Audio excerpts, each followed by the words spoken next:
part two, I'm gonna say this. When the Roots debuted it in 1977, it stirred a lot of controversy, and especially schools were integrated. There was a lot of black kids who went to school with white kids.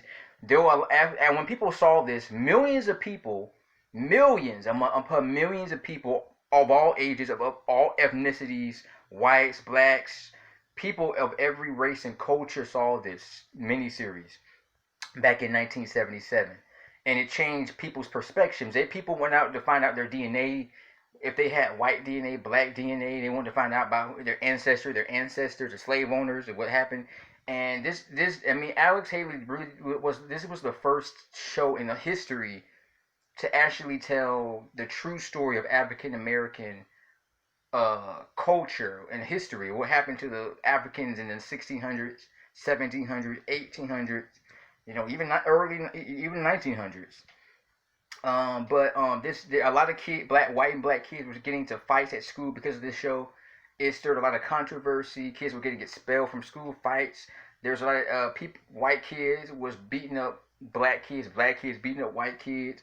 This show really stirred a lot of trouble. But anyway, this is how powerful the show is, and I've been watching this show for 17 years, since February 2003. I saw it. I think it aired on Hallmark Channel at night, about like 9:30, and I was glued to it.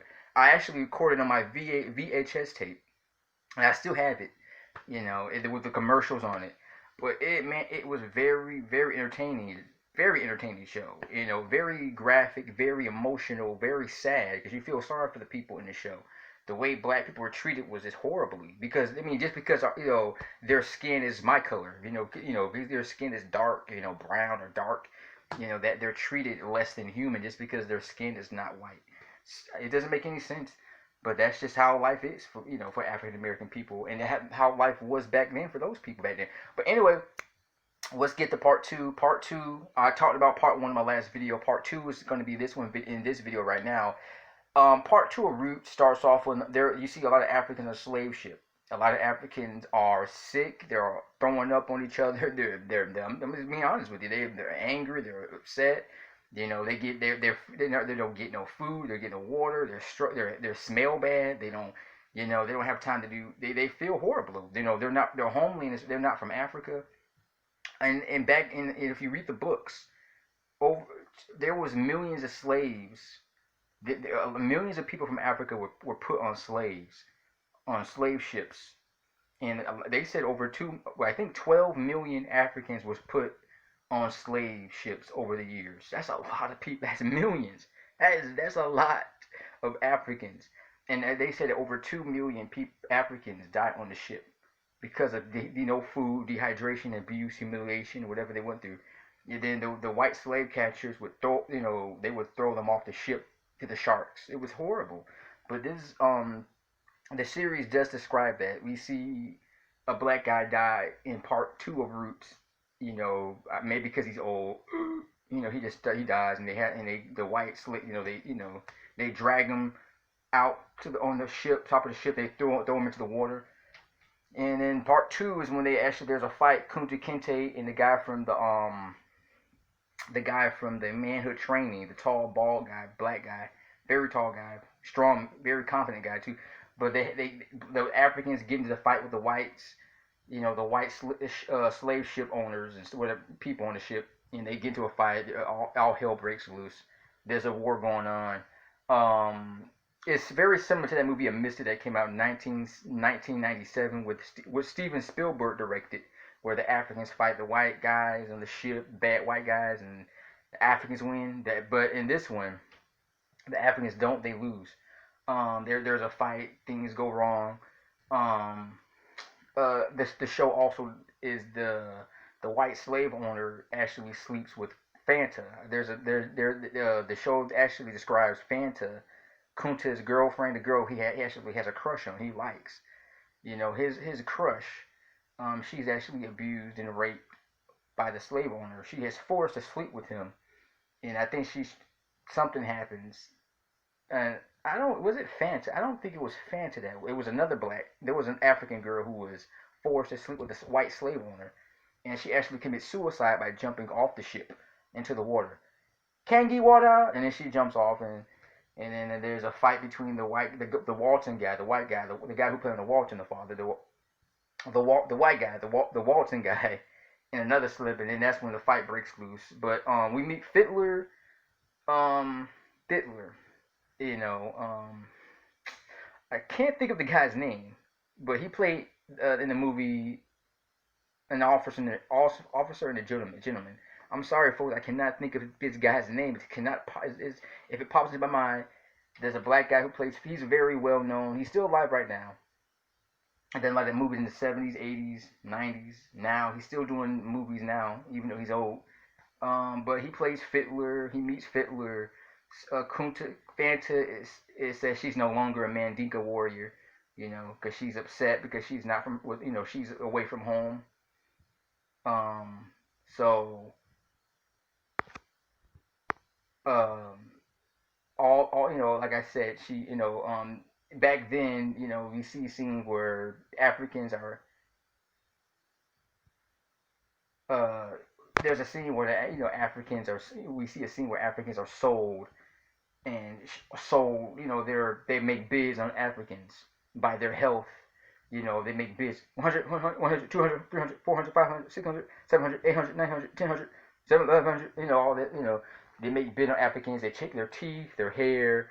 Um, they usually would buy the big, strong black guys, the healthy black males who are big, strong, healthy, young, in their 20s, 30s, teens. Those are the ones who are usually good for working in the field and they can move heavy objects. They're slave workers. They usually would sell black African women. The women were used for breeding. White men could just use them for pleasure to breed, mix babies with them, and just for their own sexual pleasures. They would usually just those were very expensive. They usually sell the African women for a very high price. Back in those days, they would make bids on African American people, which is very sick and crazy. But that's how life was back in the 16, 17, 1800s, and maybe even 1900s. I don't know how long that went on for. That went on for decades. But Fiddler is a black man, and he becomes friends with Kunta Kinte. He's supposed to teach Kunta Kinte his name, and Kunta Kinte is smart. He pretends like he's dumb. He pretends like he doesn't know English. He knows English very well. Um, Fiddler finds out that Kunta does know English, and Kunta Kinte is supposed to has a new name, Toby, but he keeps saying Kunta. So if he doesn't, Fiddler has to teach Kunta his name. If Kunta Kinte does not say the word Toby, which is his new name, his United States, his American name, he will be beaten. Um, he will be beaten to death if he doesn't learn his name. So Fiddler is doing the best that he can. He's risking his life to try to help Kunta learn his, try at least, even though he can still keep Kunta Kinte, but just tell the white people his name is Toby, because that's his American name. Back they slave owner, people from Africa, when they came to the United States in the 1600s, 1700s, they were given new names like Chablaka. They were named somebody whose name Chablaka would be named Peter, and if they didn't answer to their name, their American name, a lot of the slaves would be whipped to death or beaten up, or they would go hungry. Um, there's a scene where Kunta tries to actually run away. Fiddler doesn't rat him out. Kunta Kinte runs and he almost gets free, but he sleeps. The only thing I think Kunta Kinte would have gotten free because he did run away from the plantation and try to get back home to Africa. But the only thing that stopped he slept. He got tired and he slept. He wakes up. He sees snow. Um, for some odd reason, Kunta Kinte did not learn his name. He didn't. He know his new name is Toby, but he refuses. He rejects that new name. He keeps saying Toby.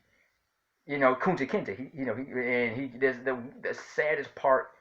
This is the most emotional scene I have ever seen in any movie. There's a lot of emotional, crazy, sad movies out there, but this is the scene where he gets beaten. It being LeVar Burton was only 17, 18, 19 years old. He was a teenager. It's the most graphic, emotional scene. Like cry. People will cry. A big, strong man would cry. But he takes the beating and abuse. A whole bunch of African people African Americans would stand around and watch him get beat.